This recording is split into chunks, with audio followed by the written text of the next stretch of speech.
सर्वप्रथम आप लोग 3.1 देख चुके हैं। यदि 3.1 आप लोग को का 50% भी यदि आता होगा तो 3.2 आप लोग को चुटकी में ये क्या हो जाएगा, बनकर तैयार हो जाएगा। समझ गए ना? तो हम लोग देखते हैं इसमें कह रहा है क्या, निम्न समस्याओं में रेखीय समीकरण युग्म बनाइए और ग्राफीय विधि से हल कीजिए। तो आप लोग ग्राफीय विधि से हल करना सीख गए होंगे। कहता है कक्षा के 10 विद्यार्थियों की एक गणित की पहली प्रतियोगिता में भाग लिया। सबसे पहले यहाँ पर देखो, कक्षा के 10 विद्यार्थियों ने गणित की पहली प्रतियोगिता में भाग लिया। पहली तो जानते हैं। और कहता है कि यदि लड़कियों की संख्या लड़कों की संख्या से 4 अधिक हो तो प्रतियोगिता में भाग लिए लड़कों और लड़कियों की संख्या ज्ञात कीजिए। ये तो जैसे हम लोग कोई से भी बता सकते हैं, मगर हम लोग ग्राफीय विधि से हल करना है और 2 चर वाले समीकरण है। नहीं, आज जब 2 चर वाले समीकरण है तो हम लोग को सबसे पहले क्या करना पड़ता है बाबू? सबसे पहले हम लोग को मानना पड़ता है, माना कि लड़का की संख्या कितना, x मान लेते हैं। सर जी, लड़कों की संख्या क्या है? लड़के रहो, लड़का की संख्या लड़की की संख्या y। नहीं, हमने लड़का की संख्या और लड़की की संख्या मान लिए हैं। आपका प्रथम स्टेप क्या करता है, कक्षा के x के 10 के विद्यार्थियों में 10 विद्यार्थियों ने एक गणित की प्रतियोगिता में भाग लिया। मतलब ये कह रहा है क्या, प्रश्न से ये कह रहा है क्या, जब दोनों विद्यार्थी को आप मिलाइएगा तो कितना होता है? 10 स्टूडेंट होता है। जब दोनों विद्यार्थी को आप मिलाइएगा तो x + y बराबर 10। इसको आप समीकरण 1 मान लीजिए। पुनः क्या कहता है, पुनः बोल रहा है ये लड़का, प्रश्न, यदि लड़कियों की संख्या लड़कों की संख्या से 4 अधिक हो, लड़कियों की संख्या लड़कों की संख्या से 4 अधिक हो। अब बताइए लड़की की संख्या कितना है? y। और लड़का की संख्या x बराबर कितना? 4। ये क्यों किए हैं जानते हो? क्योंकि लड़की की जितनी भी संख्या होगा, लड़का की संख्या क्या करेंगे, घटाएंगे तो 4 अधिक होना चाहिए। और 4 अधिक हुआ अर्थात लड़की 4, हम लोग इसको क्या करते हैं, समीकरण 2 मान लेते हैं। मेरा सबसे पहले समीकरण क्या हो गया, बन गया x y माइनस x बराबर 4 मान लिए हैं, क्योंकि लड़की की संख्या 4 क्या है, लड़कों की संख्या से अधिक है, इसलिए मेरा समीकरण बनकर क्या हो गया, तैयार हो गया। आप इसको ग्राफीय विधि से हम लोग को क्या करना है, हल करना है। आप ग्राफीय विधि से हल करने के लिए तो सबसे पहले आपको क्या करना पड़ेगा बाबू, सबसे पहले आपको वैल्यू निकालना पड़ेगा। आप लोग जानते होंगे वैल्यू कैसे निकलता है।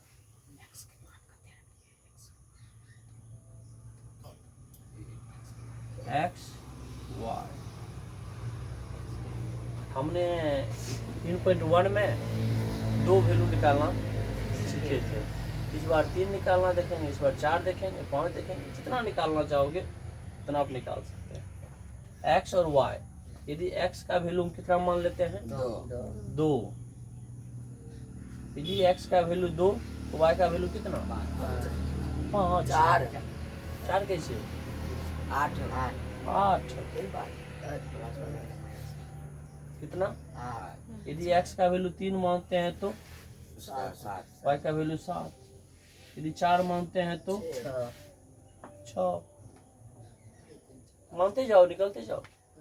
तो आपका निकल गया 2 8 3 7 4 6, क्योंकि हम लोग पहले लिखते हैं एक्स पर उसके वाई में, एक्स वाई के रूप में लिखते हैं हम लोग। अब एक्स वाई के रूप में लिखते हैं तो ये लिख लिए। इसके बाद दूसरा समीकरण क्या कर रहा है बाबू? समीकरण 2 से y माइनस एक्स बराबर कितना? 4।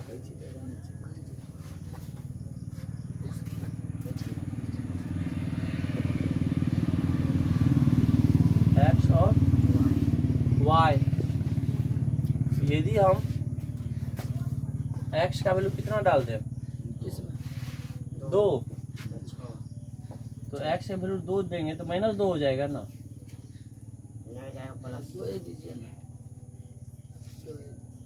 2 दें तो 2 देंगे इधर जाएगा तो क्या हो जाएगा?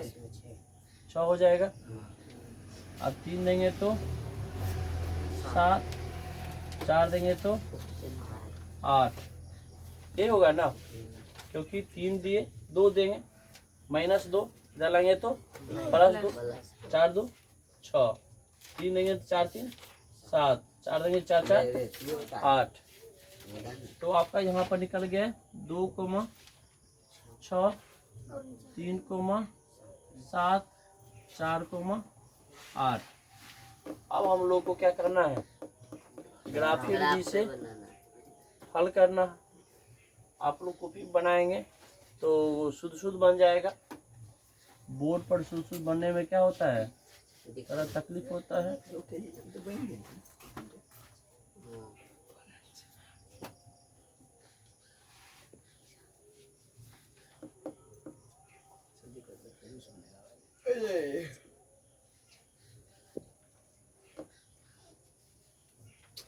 ठीक है, अब यहाँ पर आप देखेंगे हम इसको क्या मानते हैं बाबू? y x dash y dash. चलिए सबसे पहले पॉजिटिव है, सब है, सब पॉजिटिव है ना, नेगेटिव नहीं ना, तो हम लोग नेगेटिव कुछ नहीं मानेंगे। और 8 तक है, 2 4 6 8, 8 से अधिक नहीं ना है। 2 4 6 8, देखिए मान लिए ना। अब देखो पहले बाबू 2 8 क्या कर रहा है? 2 8 कहाँ है? ये आपका बिंदु 2 है और ये आपका, अर्थात ये बिंदु आया नहीं, कहाँ पर आया? 2 8 पे। उसके बाद क्या कर रहा है? 3 7, 3 आपका ये आएगा मिड पॉइंट, ये ना आएगा, और 7 भी,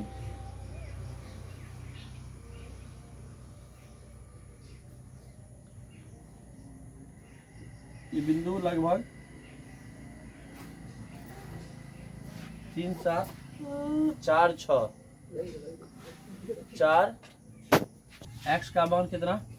4 y का मान 6, तो लगभग आपका बिंदु कहाँ आ जाएगा?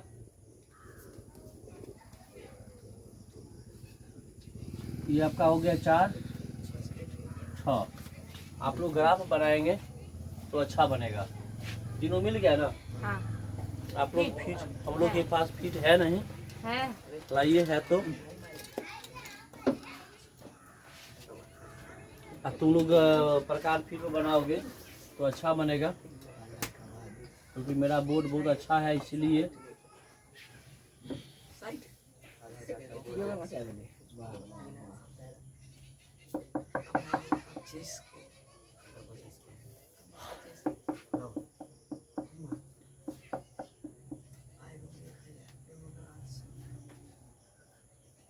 चलिए, आपने x प्लस वाई 10, इस रेखा का जो हल निकला हुआ था हम लोग का 3, वह भर लिए। अब हम लोग को क्या करना है? 2 6 डालिए तो 2 6 कहाँ है? x का मान 2 हुआ ना, और 2 6 लगभग यही होगा। उसके बाद 3 7 कहाँ हुआ, ये पॉइंट 4 8, और 4 8 कहाँ चला जाएगा, लगभग यहाँ पे,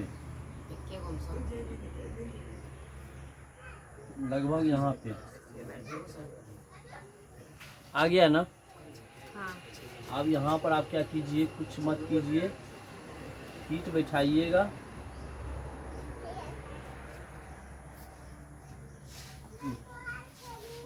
मेरा बोर्ड है,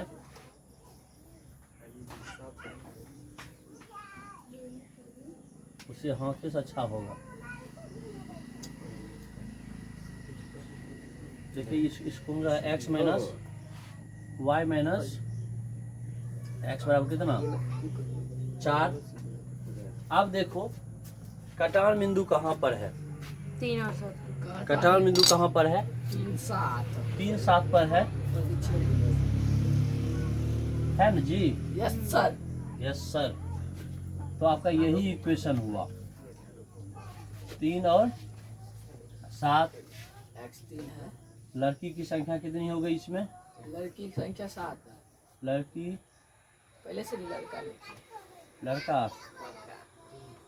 लड़का की लड़कों की संख्या कितना, 3। लड़कियों की संख्या कितना, 7। ग्राफीय विधि से 3 7 पर आ गया ना। आप लोग ग्राफ पर बनाइएगा तो और शुद्ध पिक्चर आएगा। अच्छा लगे तो उतार लीजिए। चलिए बाबू, हम लोग शुरुआत करते हैं 3.2 का दूसरा प्रश्न। क्या कह रहा है, 5 पेंसिल 7 कलमों का मूल्य, 7 कलमों का मूल्य कितना है रे, 50 रुपया है। जबकि 7 पेंसिल 5 कलमों का मूल्य 46 रुपया है। एक पेंसिल तथा एक कलम की मूल्य ज्ञात कीजिए। चलिए, 2 चर वाले समीकरण है, तो बनाने से पहले हम लोग क्या करते हैं, मान लीजिए, माना कि क्या, माना कि पेंसिल का मूल्य x रुपया, नहीं, और कलम है ना, कलम का मूल्य y रुपया हम मान लेते हैं, नहीं। चलिए अब हम प्रश्न से चलते हैं। प्रश्न से जब चलना शुरू हम करते हैं तो क्या कह रहा है प्रश्न में, प्रश्न में कह रहा है क्या, 5 पेंसिल और 7 कलम की मूल्य कितना है, 50 रुपया। 5 पेंसिल है ना, तो हम 5x plus 7y equal to 50 समीकरण, इसको हम लोग क्या मान लेते हैं, 1। उसके बाद कह रहा है क्या, 7 पेंसिल 5 कलम, कलमों का मूल्य 46 रुपया है, अर्थात 7 पेंसिल 5 कलम का मूल्य 46 रुपया। हमें समीकरण 2 प्राप्त हो गया, 1 2। अब हम लोग क्या करेंगे, तब क्या कह रहा है, इसका एक पेंसिल एक कलम का मूल्य ज्ञात कीजिए। इसको बनाने के लिए हम कई विधि से बना सकते हैं, प्रतिस्थापन विधि, विलोपन विधि, ब्रजगुणनखंड विधि, और 2 विधि है। परंतु NCERT जो हम लोग बिहार बोर्ड से हैं, इसी 3 विधि का महत्व दिए हैं। परंतु यहाँ पर हम ना प्रतिस्थापन, विलोपन, ब्रज की बात करेंगे, हम बात करेंगे यहाँ पर ग्राफीय विधि का, क्योंकि 2 चर वाले ग्राफीय विधि से बोल रहा है हल करने के लिए। तो ग्राफीय विधि से हल करने के लिए हम लोग चलेंगे, तो सबसे पहले क्या करेंगे बाबू, समीकरण 1 से चलेंगे। इसका मान निकालना पड़ेगा हम लोग को। एक मान निकालने के लिए हम लोग ढांचा तैयार करते हैं। 50 हुआ ना। एक ढांचा तैयार करो।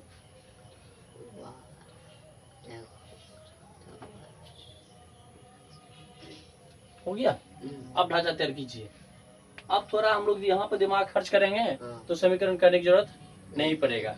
कुछ एक बात देखते हैं, यदि हम यहाँ पर कौन सा मान भर दें, 2, तो 2 भरेंगे तो कितना हो जाएगा, 15 10, और 10 इसको घटाओगे तो कितना हो जाएगा, 40। 40 7 से कटता है क्या, तो क्यों लगा हुआ है? y बराबर 0। y बराबर 0। पहले x का भी देखो ना, तब y का देख लेंगे। चलिए y बराबर क्या माना, 0, तो y बराबर 0, तो 5 है क्या, निकल गया। यदि y का मान तुमने 0 मान लिया, ये 0, तो 5 दहेंगे कितना होता है, x का मान 10 निकल गया। चलिए y बराबर 5। फिर y बराबर 5 माने। चलिए y का मान 5 मानते हैं। y का मान 7 5 35, 15 बचा। 35 घटा दोगे तो कितना हो जाएगा, 15। 15 5 से भाग देंगे तो 3, x का मान 3 निकल गया। नहीं, अब क्या मान बढ़े, बोलिए। 10 मान भर दें। किसका, y का मान 10, तो कितना हो जाएगा, 70। माइनस में इससे कम आप लोग नहीं भरिएगा। x का मान होगा, y का मान होगा 70, घटा दोगे तो -20, 5 चौका -4। चलिए आप लोग जो कहे वही मानकर निकाल लेते हैं। क्या निकल गया यहाँ पर, 10 0, यहाँ क्या निकल गया, 3 5, यहाँ क्या निकल गया, -4 10, मान निकल गया ना। चलिए अब हम लोग फिर बात करते हैं समीकरण 2 से। समीकरण 2 में क्या है बाबू, यही है ना, खाना बनाइए 3।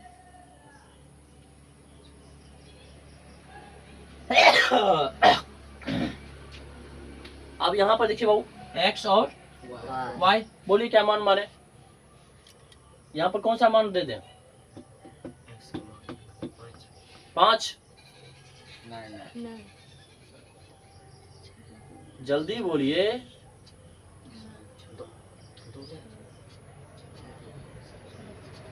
x y 0। क्या हुआ, हमें वाई इससे समझ में नहीं आ रहा है तो एक और प्रक्रिया कर लो।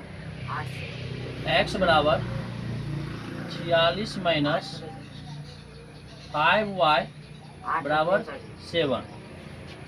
ये क्या किया जानते हो, 5y को इसमें प्लस था, इधर लाए तो माइनस हो गया। ये क्या था, गुना में है, इधर किए तो भाग हो गया।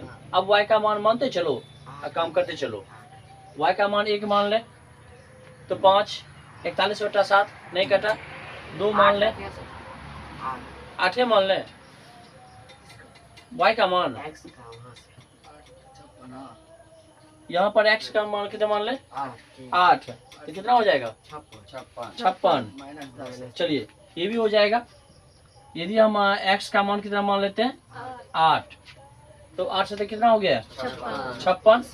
56 घटा दोगे तो 46 में से कितना हो जाएगा, -10, तो y का मान कितना निकला, -2। y का मान कितना निकला, -2। अब कुछ मानोगे, x का मान 3 मान लो ना, 21 घटा दोगे तो बन जाएगा। x का मान 3 मान लेते हैं 25 बचा। तो 25, 21 25 बचेगा, और वाइस करोगे कितना हो जाएगा, 5। अब एक और कुछ मान लो ना, जो भी मान मर्जी है, जो मन करता है। देखो यहाँ पे देखते चलो, 1 भरेंगे, 2 भरेंगे, 3 भरेंगे, 15, 4 भरेंगे तो, 5 भरेंगे तो कितना होगा, 5 नहीं भरे कहीं पर, हाँ 5 तो भर दिए हैं। 6 7 बोल भी नहीं कर रहा है, 8 तो भर दिए, 9 5 45, 10 11 बढ़ते चलो, माइनस में चलो, 12 मान लिया। 12, हाँ y का मान 12, हाँ कितना हो जाएगा? 12 पंचे 60, 60, 14, 7 दूना 14, 14 चलिए इसका मान कितना मान लें बाबू? 12, 12 पंचे 60 बाय कितना हो गया? -14 अर्थात -2 y का मान तुमने क्या माना बाबू? 12, क्या मान निकला? -2 हो गया ना। चलिए मुझे तीनों मानना है, आप ज्यादा नहीं जाना है गाड़ी पर, इसका कोई काम नहीं है। अब इसका मान लिख लीजिए बाबू, 8 - 2 3 5 -2 12 आ गया ना। अब इसको क्या करना है? ग्राफ बनाना है। ये तो समीकरण आप निकालना सीख गए, और ग्राफ कॉपी पर इसको मान भरिएगा नहीं, ये मान तो शुद्ध मान आपका निकल जाएगा, पूरे शुद्ध मान। और वैसे आप डायरेक्ट भी यहाँ भी निकाल सकते हैं। देखो दोनों में कॉमन क्या है? 3 5 दोनों में कुछ कॉमन है? क्या कॉमन है? 3 5। आपका आंसर हो गया 3 5। आपका आंसर क्या हो गया? 3 5। तो यहाँ पर कह रहा है प्रश्न क्या? 5 पेंसिल 7 कलमों की कुल मूल्य 50 रुपया है, जबकि 7 पेंसिल 5 कलमों का कुल मूल्य 46 रुपया है। एक पेंसिल का मूल्य और एक कलम का मूल्य ज्ञात कीजिए। नहीं तो आप अपना एक कॉमन विधि से भी क्या कर सकते हैं? आप बना सकते हैं। आपका निकल गया 3 और 5। तो x का मान आप मान लीजिए 3 और y का मान लीजिए 5। देखिए आपका हो जाता है ना, क्योंकि हम लोग क्या लिखते हैं? पहले x लिखते हैं, बाद में क्या लिखते हैं? y लिखते हैं। तो हम x किसको माने हैं? पेंसिल का मूल्य, पेंसिल का मूल्य x रुपया माने हैं। तो आपका 3 5, तो पेंसिल का x बराबर हो गया 3 और y बराबर हो गया 5। y बराबर हो गया 5। यहाँ भी आपका प्रश्न क्या होता है? समापन हो जाता है। और नहीं यदि ग्राफी विधि से बनाइएगा तो यहाँ ग्राफ दे करके आप इक्वेशन मान वहाँ पर जहाँ जो मान वैल्यू है वह पुट करके आप उसका क्या कर सकते हैं? मान निकाल सकते हैं। यदि आप लोग को ये प्रश्न अच्छा लगे तो जल्दी उतार लीजिए, जल्दी उतार लीजिए।